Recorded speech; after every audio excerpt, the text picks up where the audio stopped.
মৃত্যু সম্বন্ধে বলার আমার একটাই কথা আছে, যে মানুষটা মৃত্যুকে অমঙ্গল দেখে না, সে ঠিক ঠিক মৃত্যুকে চিনেছে।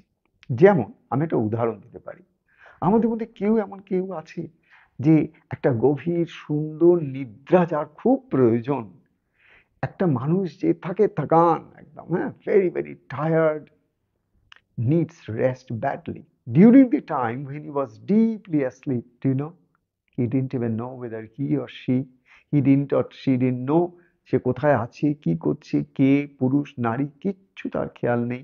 সে একটা গভীর অচেতনতার মধ্যে চলে গেছিল। যেও কিন্তু সে যখন সেখান থেকে ফিরে এলো, তখন কিন্তু সে একটা আনন্দ নিয়ে ফিরে এলো, একটা শান্তি, ও ফ্রেশ একদম। তো আমাদের মৃত্যুটাও কিরকম জানো, আমাদের এই যে জন্ম জন্মান্তর ধরে আমরা কত কর্ম করে চলেছি, একটা পোর্শন নিয়ে আমরা এই দেহটাকে গঠন করি। যে পোর্শনটা নিয়ে দেহ গঠিত হয়, সেই পোর্শনটাকে বলা হয় প্রারব্ধ। অর্থাৎ that part of the karma which is ready to bear fruits. তো মৃত্যুটা কিরকম, তুমি যে কাজটা করতে চেয়েছো বা যে কাজটা করবার জন্য তুমি এই দেহটাকে নিলে, সেই কাজটা যতদিন আছে তুমি মরতে পারবে না। আর যার যে কাজের জন্য এসেছি সেই কাজটা যখন তার শেষ হয়ে যাবে না, তাকে তার এক মুহূর্ত তুমি রাখতে পারবে না। কারণ ইটস নাথিং টু ডু যে তুমি কাকে কতটা ভালোবাসো এবং কত কাকে তুমি ধরে রাখতে চাও তোমার কাছে। It has nothing to do with it. তুমি যাকে ভালোবাসো, তোমার মা হতে পারে, তোমার বাবা হতে পারে, তোমার অত্যন্ত আপন ভাই হতে পারে, স্বামী হতে পারে, স্ত্রী হতে পারে, সন্তান হতে পারে, ছেলে হতে পারে, মেয়ে হতে পারে, কেউ হতে পারে। সে তো তোমার রিলেশনের কথা তুমি বলছো।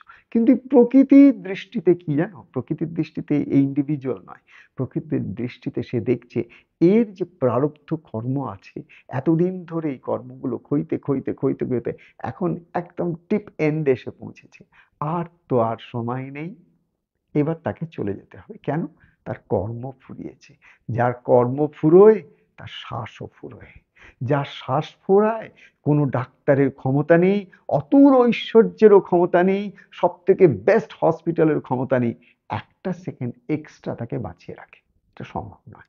আর যদি দেখো কাউকে বাঁচিয়ে রেখেছে ভেন্টিলেটরের মধ্যে, তারপরে কিংবা আগে কোনো না কোনো সময় অ্যাকচুয়াল ফাইনাল ভার্ডিক্টটা আসবেই। আর যদি দেখো সে বেঁচে ফিরে এলো, তাহলে জানবে তার আয়ু ছিল। আর যদি দেখো সে চলে গেল, তাহলে জানবে তোমার তার ওই মৃত্যুটা অবধারিত। এটা কোনো পরিবর্তন হয় না।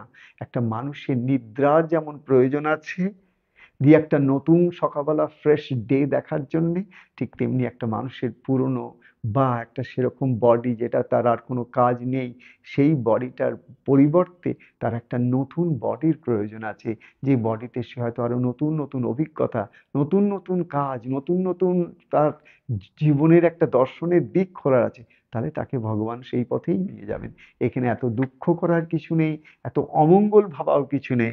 যেটুকু দুঃখ সেটুকু আমাদের অজ্ঞান প্রসূত।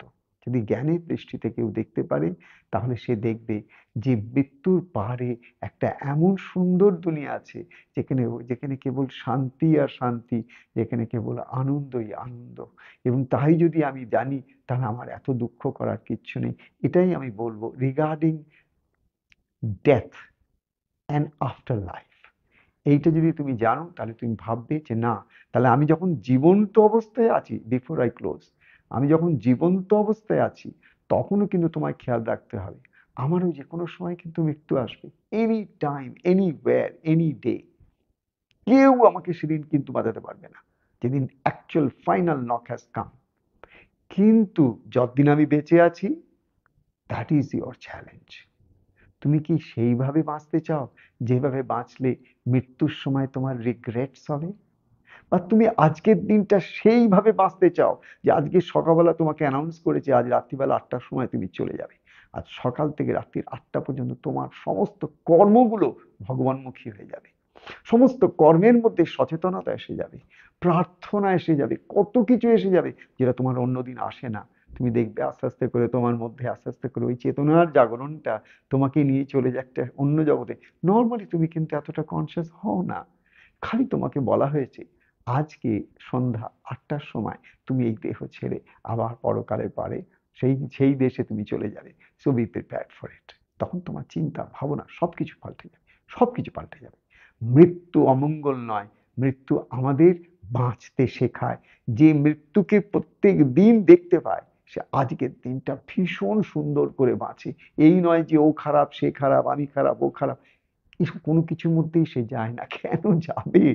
তার সময়ের বড় অভাব, তার সময়ের বড় অভাব। মানুষের যখন এই অবস্থাটা আসে না, তখন সে প্রত্যেকটা দিন he or she lives life with the awareness of pure gratitude to the divine.